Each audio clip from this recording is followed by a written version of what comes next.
Je m'appelle M. Colli, je suis coach en communication. Je suis également le directeur du groupe Approxima Sénégal. J'ai commencé à travailler avec un homme dans une entreprise de communication où j'étais employé. Et j'ai remarqué que cette personne, cet homme qui était mon patron, il arrivait à s'acheter ce qu'il voulait, il arrivait à s'offrir ce qu'il désirait. Et j'ai observé son style de vie et j'avoue que ça m'a beaucoup touché. Et je me suis dit, mais pourquoi pas moi? Pourquoi je ne peux pas le faire? Pourquoi je ne peux pas créer une entreprise également? Dès lors, j'ai décidé de me lancer dans l'entrepreneuriat. Et alors, j'ai donné ma démission. J'avais à peine 50 000, donc je suis allé voir un ami qui avait une cuisine. Et je lui ai dit, bon, écoute, moi je veux me lancer dans l'entrepreneuriat, mais je n'ai pas de bureau. Est-ce que tu peux m'héberger à un certain moment, le temps que mes activités prennent de l'ampleur? Il m'a donné son espace et je le payais 30 000 francs le mois. Il m'a également donné un ordinateur et une table pour commencer.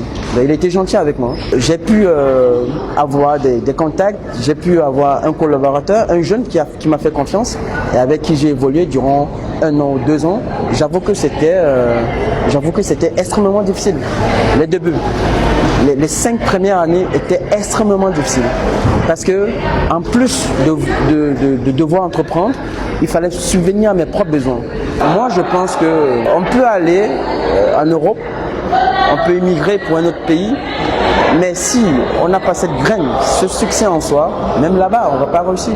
Il suffit juste d'être conscient de son potentiel, d'être conscient qu'on peut réussir ici et de s'y mettre, d'investir en soi.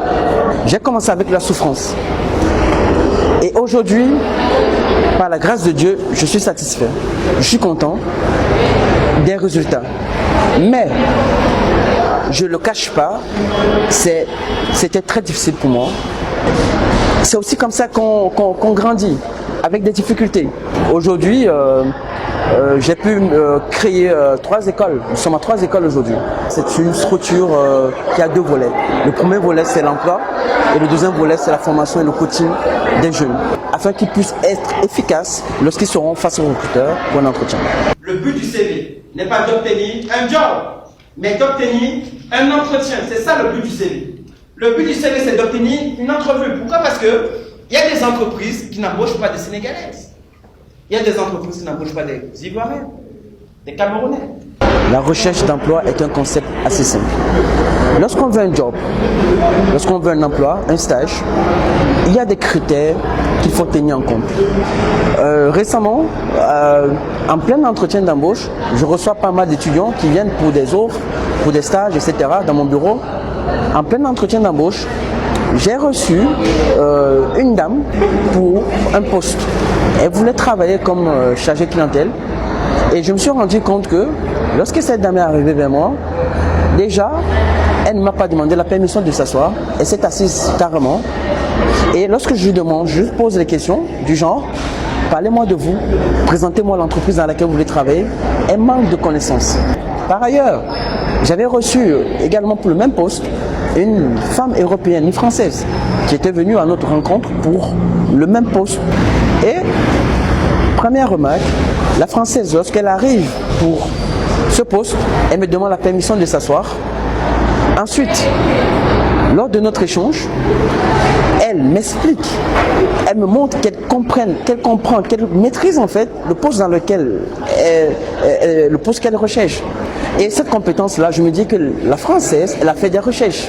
Moi, je leur dirais une chose, il faut investir en vous. C'est le meilleur investissement. Le succès, c'est quelque chose qu'on attire en devenant une meilleure version de soi-même. Je connais des gens qui sont formés à la conduite, juste par Internet. Je connais des gens qui sont formés à la comptabilité, à l'informatique, à la communication, juste par Internet. Je pense que chaque personne a son histoire. Le destin, on le crée. Et il faut en fait être capable de se dire que même si notre monnaie elle n'est pas forte, mais par rapport au coût de la vie ici et par rapport aux moyens qu'on peut avoir, on peut vivre aisément et décemment. Les gens qui vont en Europe aujourd'hui qui, quelques années plus tard, reviennent au pays avec de grosses voitures, de grosses maisons, de grandes villas, etc. Je pense qu'il y a ce qu'on voit et ce qu'on ne voit pas. J'ai des amis qui vivent en Europe, qui avaient des noms potentiels ici en Afrique, mais qui ont tout bazardé et qui sont allés en Europe. Et d'après ce qu'ils m'ont dit, d'après ce qu'ils m'ont fait comprendre, c'est que là-bas, ils ne peuvent pas s'exprimer, ils ne peuvent pas exprimer le plein potentiel. Du coup, ils sont obligés de faire des petits boulots de gauche à droite.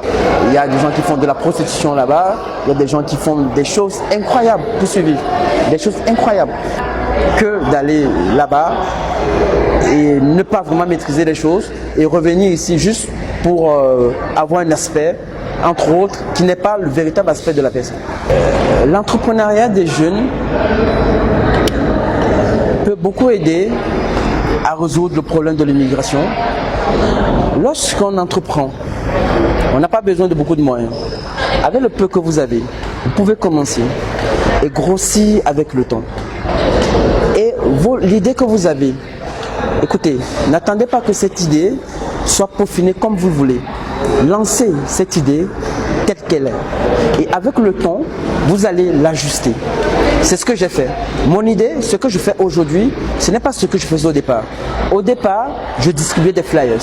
J'allais dans les écoles et j'allais faire des photocopies pour ces écoles. Mais avec le temps, j'ai pu comprendre comment le marché fonctionne et j'ai réajusté mon idée. Price, man, gotta feel like twice.